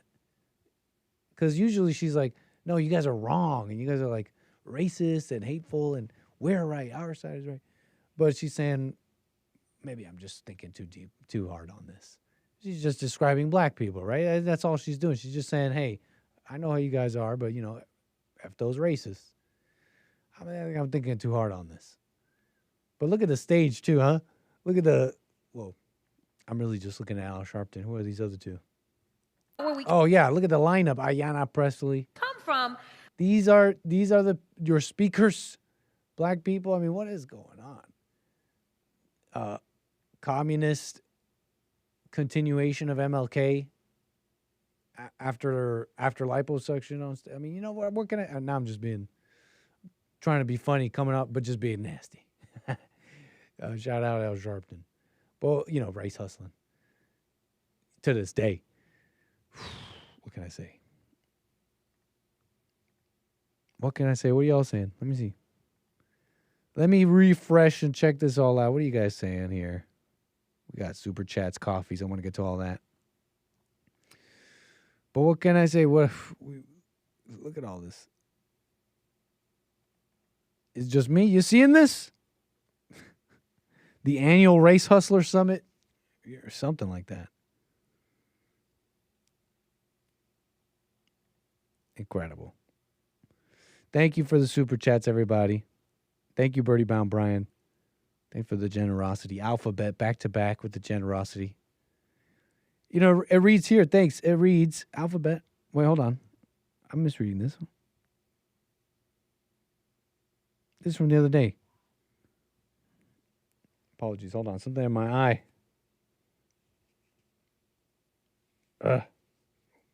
Jeez. Aries, thanks for the generosity. Modern Gentleman. Thank you for that. Nice. Thank you, Rumble. Shout out to Rumble. All my supporters on Rumble. Thanks for all those coffees, too. Rex, that's a whole bunch of coffees there. Thank you, Eric. And these are some nice. Thanks for the coffees, Eric, sir. Anchor, buymeacoffee.com/anchor, baby. Very generous, sir. Eric here reads. Let's get down with this. With these coffees, Eric writes, Charlie Kirk. Wait, hold on. I think he gives me a timestamp to a video. Was he watching the speech? You mentioned earlier in this podcast that. Whoa. This is like some long. Oh, it's an interview with Charlie Kirk. Check it out. A little viewer content from my supporters. 334. Women today lack purity, virtue. They're delusional and need to prioritize family over fun. Oh, boy. I bet you like that one, Eric. And I'm not saying you're right or wrong. It just sounds like something you said before. So, let me see here. 334. Frivolous women. Young ladies, they need to be very clear about what they're expecting in a man and date with the intent to marry and not just date to, have a good time. And quite honestly, both need to do this, but young women need to do a much better job of saving themselves for marriage. They need to be they need to prioritize purity again. Young men need to too, but if young women do it, then young men will. So if that's what the women need to do in order to make themselves worthy of dating, yes. What do you think is the main thing men need to do? So Eric goes on here with his coffee. I think we're getting the gist. Charlie's message to women was to preserve their purity for their husbands. If Erica's intent was to continue Charlie's message, she should have told women to become ladies again by preserving their purity, prioritizing virtue, honesty, femininity, altruism, selflessness, the health and well-being of your family, not your selfish desires. She said, we are the preservers, but never indicated that means no more sleeping around, ladies. Yeah. Where was the color like she gave to the men? Like, hey guys, let me, she could have just left it at, hey, women, hey, men, you're supposed to be the head of your wives. But no, she gave it caveats and explanations. But let me just remember, you're not a slave or an employee. And the ladies, just be virtuous. Y'all know what that means, ladies. You get it. Because, your heart is everything. And your entire world is your desire. And your entire world is, you encompass the world, ladies. So just be virtuous. Anyways, moving on. Hey, that's just how I took it. But hey, let me continue here with Eric's coffee here. She sends men a message of being a man worth following, but doesn't tell women to be a woman worth leading, loving, protecting, and providing for. That's interesting. I don't know why I'm pausing on that. Can you even flip it like that? You know how the women say, be a man worth. Be worth obeying. But can you even flip that? Is anyone worth leading? Is anyone worth leading and loving and protecting? I don't think so. But I guess, wait, let me stop right there. I'm about to talk about God like as if, I don't really know if he does all that loving and protecting. I'm thinking he loves you anyways. He loves you anyways. He might even protect you. Does he only protect his children? I mean, whatever. Just thinking out loud with my coffee here. Thank you, sir. She sends many messages being, should you love her and protect her anyways, even if she's not worthy of it? It's kind of what I'm pondering on. Look, let's continue. If women want a great man that would die for them, they need to be a great woman worth dying for. You're losing me, man. No, I get you, bro. I get you. Erica, another woman telling men what to do while vaguely glossing over what a woman's role is. I'm with it, man. I'm with what you're saying, Eric, somewhat, from what I'm understanding. I get it, man. That's what I was saying. He goes on, women are highly emotionally dependent on their peers. They need to be positively perceived by women. To be ostracized by women would make her a target for emotional attacks, gossip, vitriol, etc. That's how women fight, by stabbing each other behind their backs. Well, most women fear the hateful response of other women, so they position themselves like Erica did with a bold message for men and a kind of pep talk for the ladies. I venture to say that was sincere. I got to say, I think she thinks like that privately. I think that was sincere. I think she has a lot to say about the men and she has an aversion to the words being a servant and all that for a reason, from that feminist kind of Christianity. I know there was clips of her being supposedly more conservative than Charlie, but that's just talk. She's out there trying to be the man. This allows her to build a stronger emotional bond with the women, but in reality, it's just all I'm saying is that I don't even think she held back. If she wanted to say something about women, I don't think she's holding that back. This allows her to build a stronger emotional bond with the women, but in reality, it's just her ego fearing the reaction of telling women the truth. Yeah, I think in her mind she was saying the truth, is what I'm trying to say. This is the pattern of behavior that we will see more of as she takes control of Turning Point. Yeah, Eric, I agree. Honestly, I think it's over for Turning Point. I mean, it's just downhill from here is what I'm saying with that. It's just downhill from there. It's just going to get like weaker and right. It's just downhill. You're already seeing it. She doesn't want this guy's blood on her hands. That doesn't even make sense. That'd be crazy. Imagine if someone gets the death penalty, their family and friends have to come and kill you. Like, that would be crazy, right? I don't want his blood on my hands. Like, if someone killed your loved ones and they were hit with the death penalty and it goes all the way through, and then the family of the killed, the family, friends, the husband, the immediate spouse of the one killed is charged with in combat, or no, not even combat. Not what I guess they're like held down or something. Like, it's just like a killing. It's just terrible. You have to but you have to do it. That's just how it is. That's just how it is in the society.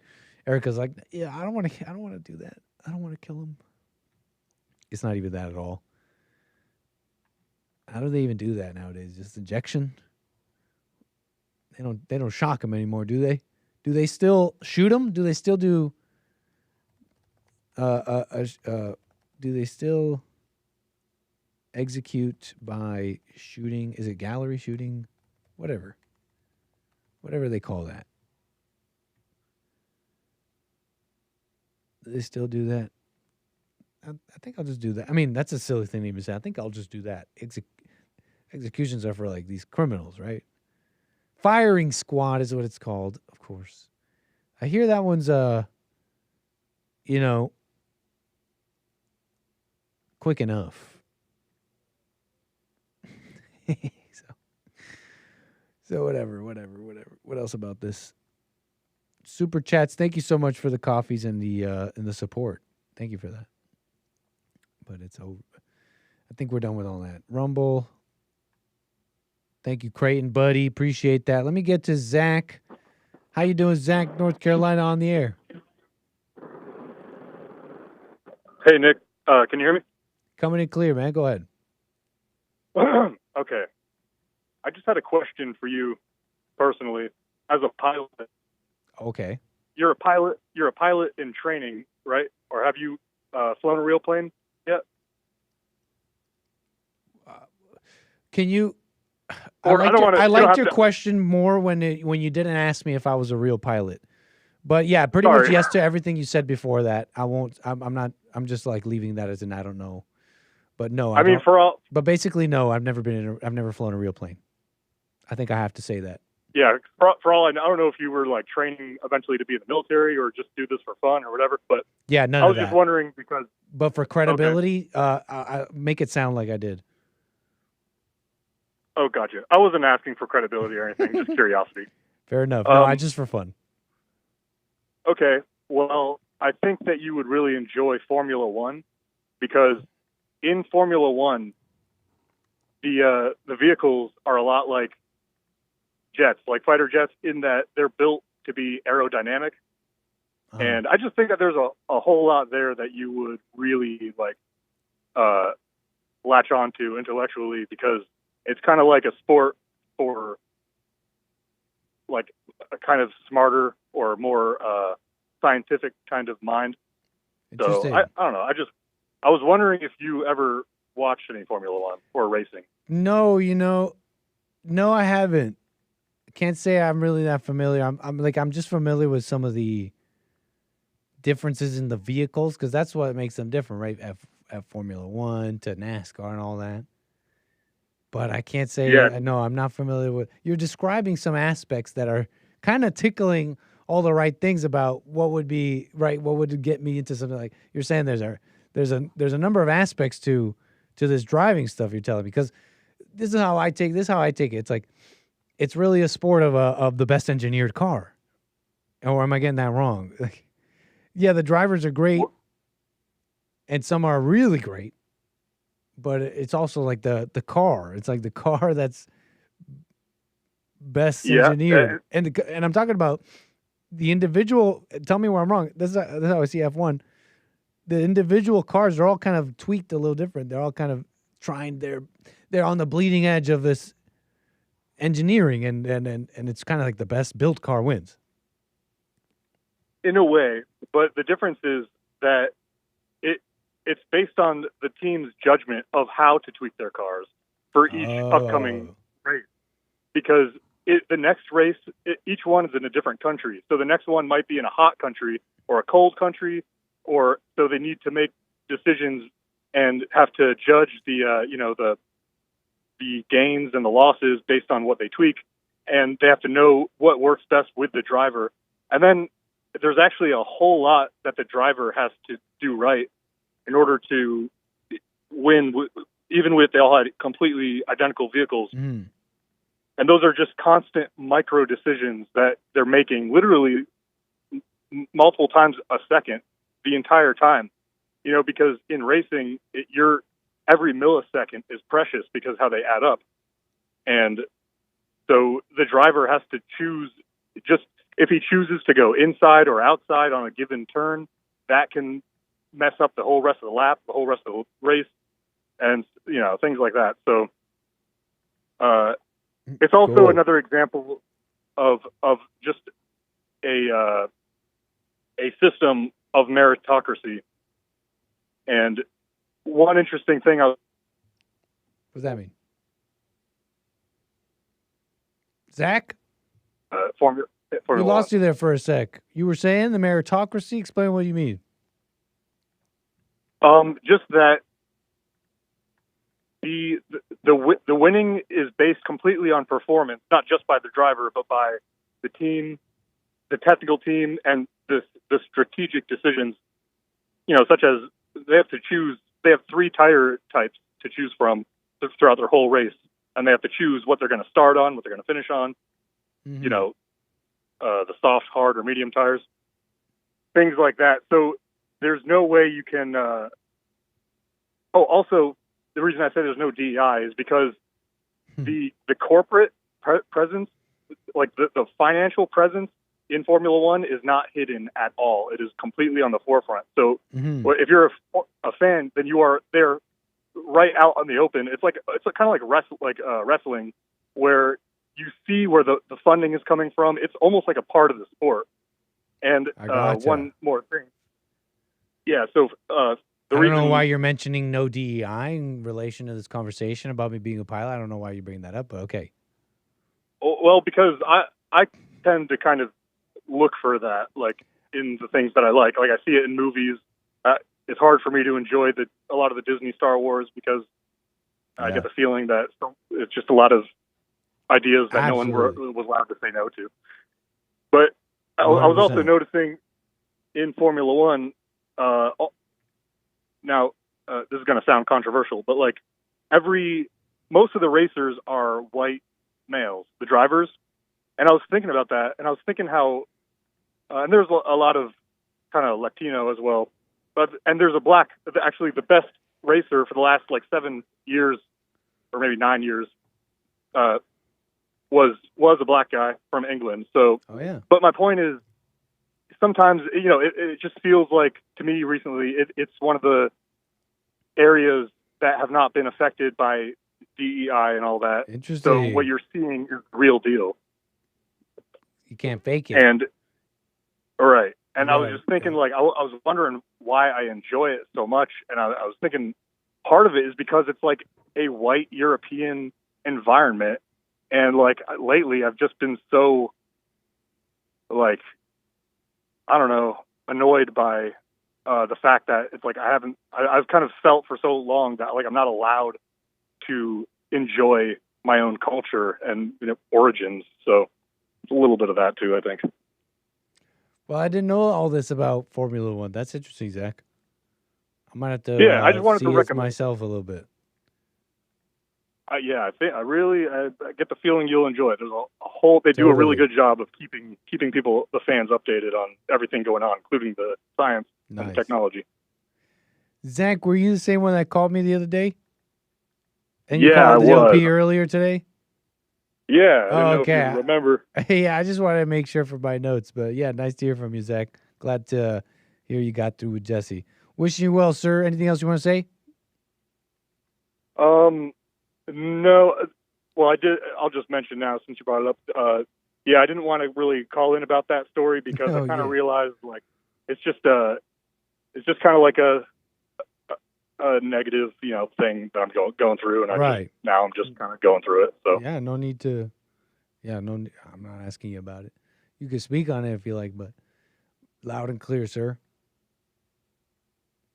All right. But yeah, I just wanted to recommend Formula One. I really think you particular would enjoy it. I will check it out, Zach. Appreciate your call, man. Call me again. Will do. Have a good one. Nice. Very cool.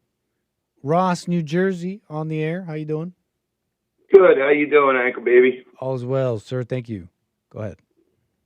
I was, as always, thinking a lot of times about the woman and how the man has the upper hand, sort of, so to speak, how he gives the energy to the woman to be able to have the child. He's able to stop the bleeding, stop the pain, and give her something to carry that can be her best friend if she chooses to see it that way.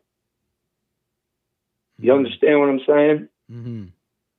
So he becomes a healer in that sense where he can give that to a woman, but the fight starts if it's not a happy gathering, of the child becoming into the world. Do you have a son or a daughter? No, I don't. Do you ever think about what kind of world you would want to bring them into? What would it be, a foundation that you would work from? No, I don't really think about that. That's the problem. When we're going through life, we don't think about those things until, we get to an older state or an older age. Jesse says that we're out of our state of mind or we fall into a bad state.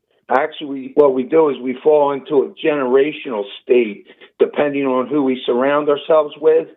But when we use generations from the elders to the youngest, and we talk through that generation instead of stay in your section, stay with your competitors, stay with the people you're competing with, you lose all the wisdom that the whole family brings. If you're not a close-knit family and you're running out to get to the job in the morning, coming home late at night, trying to get to sleep so you can get there again tomorrow, you're losing your family commitment to the corporation you're working for. So as long as you believe in the person you're working for 100%, then you're in the right job.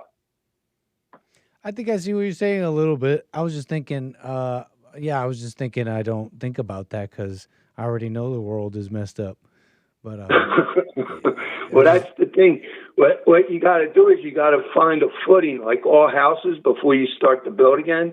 And I think the number one thing that the world's looking for right now is truth. It's one word that's used all the time, but nobody really thinks about it. Interesting, man. Yeah, you're talking about the home and the correct way of things in the home. What do you think about Erica Kirk, CEO of Turning Point, etc.? Thoughts on that? Well, I think behind every man, I don't know Charlie. I don't know how his life was before he met Erica. But I know when I met my wife, I was pretty much like one of those hobos that traveled the train tracks, just not knowing what to do because my family wasn't a solid place to stand. And you more or less were put onto the road to do better. So as you walk the tracks of life or the roads or the tar roads or wherever you can find money to work for, you start working there. And that's where you start, and you start working your way up until you start to get some wisdom from the people that you've met along the way and the things that you've seen happen. So you're an eyewitness to what the world's really happening to instead of reading a book or somebody else's article and just thinking about it and saying, wow, that's a nice adventure, but I didn't live it. I'm just sitting here watching the world go by. So again, thoughts on Erica Kirk becoming CEO of Turning Point? In her commentary, and all that, she's filling right in for her man. Oh yeah, a good woman that's supposed to support her husband. She's going to fill right into his spot. And you said behind us. You were going to say a statement. You didn't finish it. Behind a strong man. Behind a strong man is the woman that picks him up out of the gutter. And so Erica picked Charlie up out of the gutter. It's possible. How it depends on how much his love was for God and how much his love was for the woman that he recreated miracles with. You have two choices. So you don't really know that about them. No, I don't know about them. I'm just talking about myself. So you're not talking about Erica or Charlie. You're talking about you. Yeah, what a woman can do for a man that's been, put down or put out. But that's not Charlie. You don't know if that's Charlie, if he's following a strong woman who took him out of the gutter. You're talking about you. I'm talking. I believe Charlie's love for God brought Erica to him that she shared, and because of their love for God, they're both pushing forward for this thing to move forward. What's the proper position for a woman? Because you were just finishing talking about the strength of the man and the giving her the energy and having the children. What's the proper position for a woman in that situation with children, young children? Well, it depends on the environment you're living in. If the man has to leave the home, that's when the separation starts. The man goes back out into the world that's distracted. Everything you do once you leave your house becomes a distraction, right? So you got to be able to work in that world and then still be able to calm down enough so when you walk back into your relaxing place where you come home to rest and recoup and hopefully pray at night so you can get back out into the fight again tomorrow. That's the way the world goes until you find your path that you can either walk it with or somebody else that you're going to follow until you find your own track to bear off. So what's the position for a woman? Should she be at home with the kids? Let me ask you that. Well, it depends on how they want to raise their children. If they want How about a Christian woman in a Christian household? Well, they have. Well, it's hard to say because what happened to all the experience? You had all this experience you were talking about. All this life experience. What's hard to say about What's hard to say about a Christian woman and her proper position? What should a Christian woman with children be? Should she be at home with the kids? Well, all mothers that have children stay with them for at least up to like 6 weeks before the babies get big enough where they can wander off. And I'm talking about cats. because my only observation is to watch nature and see what nature does. But nature lives in a lot less world with a lot less words. And all the words that set off your mind and off all your thoughts bring in other feelings, because we've all been raised in different ways that none of us understand because of the age difference between a 1-year-old and a 90-year-old. We've all been raised in a generation of taught and learn, then we get taught and read, then we get look at pictures and read, and now we're all the way up to where we carry our phone in our pocket, and it basically tells you what to do. That's true, actually, Ross. Listen, should a Christian woman stay at home with the kids because of time? I got to let you go soon, and I got to end the show. But because of time, quick response on that. It depends on how she feels. I feel that a child needs their mother to have Erica Kirk has children, little children. Should she be at home with her kids? I feel that a child needs the mother. I think I look at the child more than the parent. I think the parent needs the child more than they realize, but the child needs the parent to be able to get that bonding, because all we ever really have when we get down to it is touch. That's the one thing that connects us with the other species, our other partners. I don't know what any of that means. Listen, Ross, I got to let you go. It's the end of the show. Appreciate your call, man. Call me again. Take care. Jermaine, man, I can't get to you, man. We're over time. Sorry about that. Call me again, man. Wishing you well, sir. Shout outs in Canada. I got to go, folks. That's the end of the show. Let me see here. Real quick check before we go. Thanks, everybody. All my supporters, super chatters, and otherwise. One final check. Hold on. Stephen, thank you, man. Thanks for the generosity there. All right, folks. I must go for real now. Take care. See you tomorrow for more American Anchor, baby. Make sure you follow, like, subscribe, and all that. Leave a little comment. Tell me what you like, what you don't like. For now, take care. See you tomorrow. Peace.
The views, information, thoughts, and opinions expressed during this show are the individual's own and do not represent the views, thoughts, and opinions of the JLP Network or Bond. Their appearance on the program does not imply an endorsement of them or any entity they represent. The material and information presented here is for general information purposes only. The JLP Network and Bond name and all forms and abbreviations are the property of its owner, and its use does not imply endorsement of or opposition to any specific organization, product, or service.